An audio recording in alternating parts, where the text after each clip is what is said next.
Welcome back to FOMO Sapiens, the show for entrepreneurial thinkers. I'm your host, Patrick J. McGinnis, and it's Tuesday, so you know what that means. It's time for another round of PatGPT.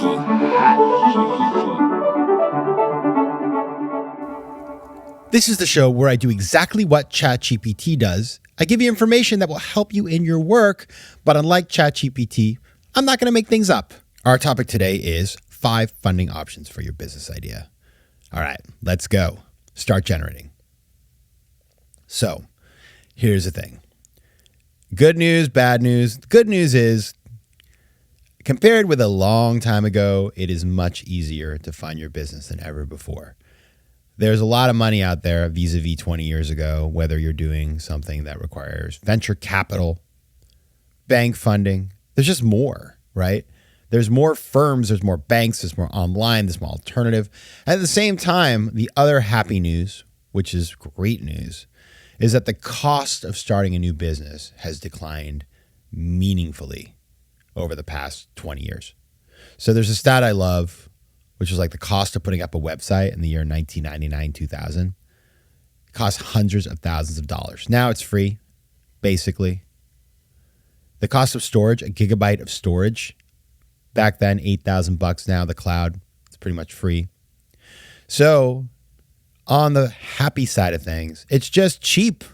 You don't need much money to get going, which is amazing. On the less happy side of things, the market has gotten a bit nasty over the last year to 2 years. Now, what do I mean by that?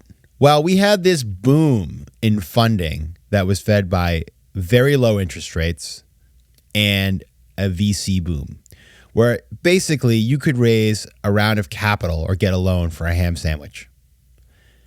Now, that is not a good thing, and that's why you saw a lot of really dumb companies getting funding. Really silly companies that are all going bankrupt. Like, who needed 47 different types of food delivery? Especially ones that are like, we do food delivery, but only for organic foods made by people who smile a lot.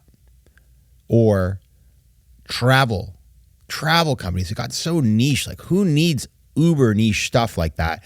Maybe it's okay, but you don't need to raise like $100 million of VC for that business. Like, that just makes no sense.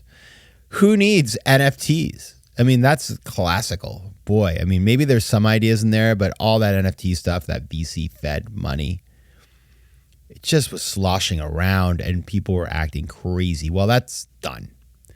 Nowadays, it is hard to raise money. That's not a bad thing. I mean, it's kind of overcorrected potentially, but, you know, it'll come back. And maybe it will be more sensible. Probably not, because FOMO.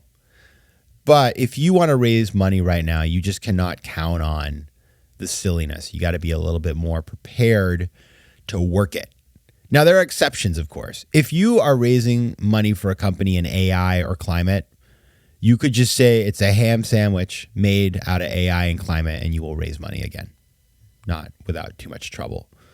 But of course, we know how this cycle ends. If there's an idea that isn't all that good and you raise money, it's not like the idea becomes better the more money you spend on it. Usually, it could happen, but generally, it just means you waste a lot of money and end up without anything.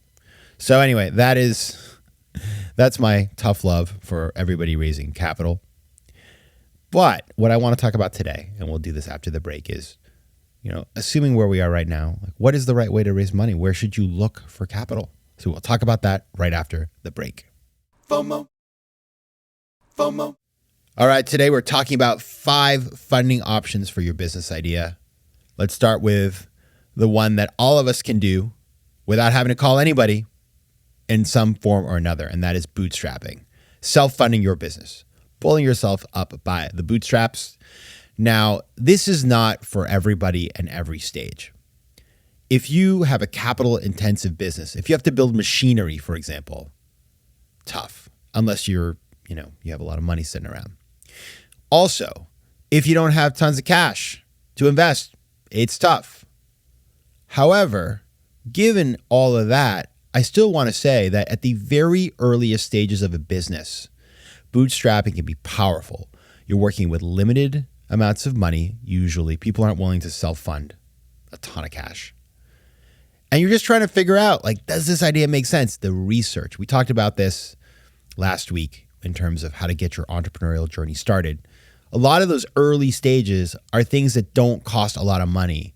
And so the temptation to go out and raise a bunch of money early on when you don't even know what you want to do yet, not good. Because then you start investing that capital quickly into stuff that may not even make sense. So in those early days, having the rigor of being bootstrapped can really help you to stay on the path of making smarter decisions.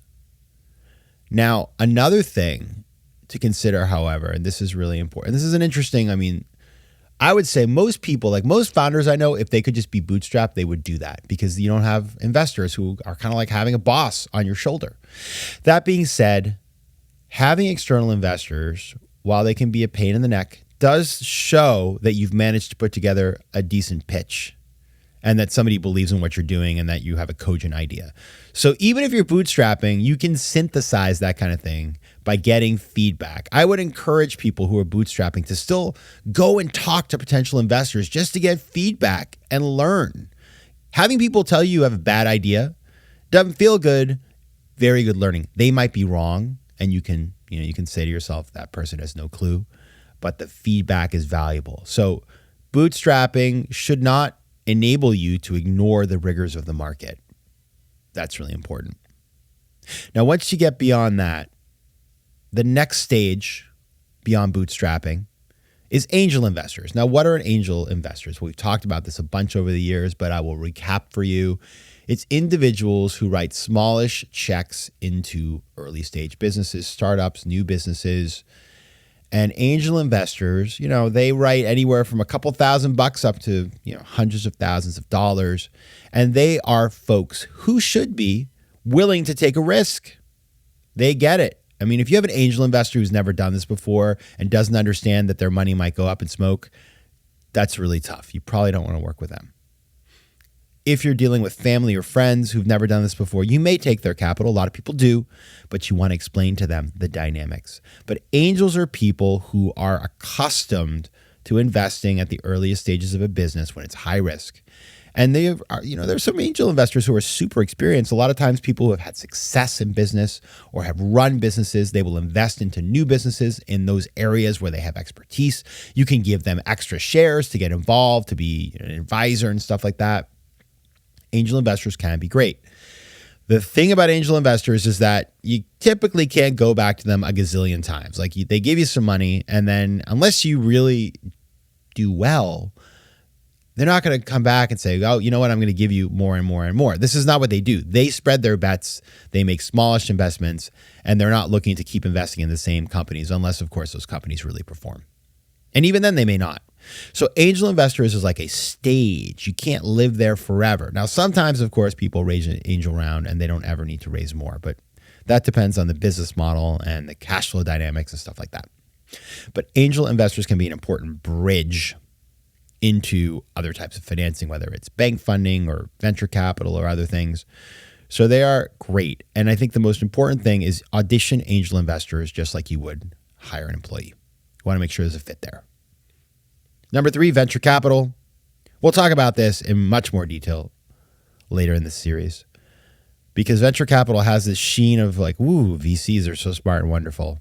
Sometimes, but there are people too. They make mistakes all the time and they can be difficult and obnoxious and hard to work with and think they know better when they don't and all that sort of stuff. They can be really annoying.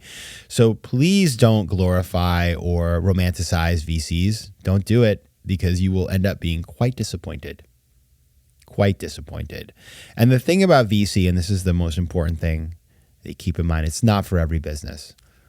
Like we've talked about the Jam Company over the last couple of weeks. I had worked on a project for Stonewall. That's not really a VC funded business. One could do it, but VC is really for things that scale hyper rapidly because VCs want massive returns. And if you're opening a restaurant, unless you're kind of going to do some chain like, a Sweetgreen or whatever, is not appropriate for a VC. And so thinking about the nature of the business you're building and where it is going and what the returns would be for the VC and then getting their feedback, That's really important. What you don't want to do is waste your time chasing VC when it's not a good fit for your business. Number 4, crowdfunding. Now, crowdfunding used to be so popular. Kickstarter, Indiegogo, all that sort of stuff. Less popular now. However, still around. And I think it's one of these things that it was a bubble like everything else. Everybody wanted to crowdfund everything. But it can still be appropriate, especially when you are crowdfunding by pre-selling your service to potential customers. It's like, hey, I'm opening up a coffee shop. I am selling a discounted $50 gift card to what we're doing here. That's a great way to basically just like pre-sell things. That may not cover all your needs because, of course, there is a cost of goods sold associated with that. But thinking about how to mobilize potential customers into being a financing source, very powerful stuff and worth consideration depending on the kind of business. And finally, small business loans. So banks do give loans, not always to everybody, but they do.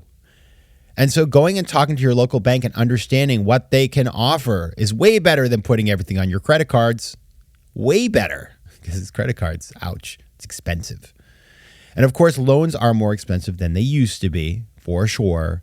But you could do working capital loans, inventory back loans. There's a bunch of different ways to play this. So go get informed. Go down to the branch of your bank and just talk to a banker. They are there to help you. That is their job. And it can be a little scary, but I promise you, they're not going to bite. And many companies take loans. Now, this is easier in high credit markets like the US, but it does exist in many parts of the world. And the great thing about a loan, you just repay it. They don't own any of your business. Isn't that nice? You don't have a boss per se. But if you don't pay it back, then you gotta work it out. All right, those are the 5 funding options for your business idea. We got bootstrapping, angel investors, venture capital, crowdfunding, and small business loans. Now I'll be back on Thursday with another episode of FOMO Sapiens. So until then, take care of yourselves, FOMO Sapiens, and PatGPT, stop generating. FOMO. FOMO Sapiens is recorded in New York City. Theme music is by Mike McGinnis and editing and post-production is by Josh Elstro. If you like today's show, please be sure to rate it and recommend it to your friends. And as always, you can find me at FOMOSapiens.com and at PatrickMcGinnis.com. To advertise on FOMO Sapiens, reach out to contact@FOMOSapiens.com.